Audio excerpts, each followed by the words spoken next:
الحوت هو إنسان راقي وحنون، وبيحب التفهم للمواضيع المختلفة لأنه متقبل للآخرين ومتفاهم لحد كبير. بتشوفه برفقة أشخاص مختلفين الثقافات. هو إيجابي ومطمئن دائماً، ودائماً ما يشع الحياة والتفاؤل في الآخرين.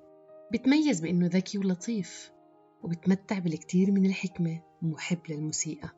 بحب التلفزيون والإعلام بصفة عامة، وبيعشق الفن والموسيقى بشكل خاص.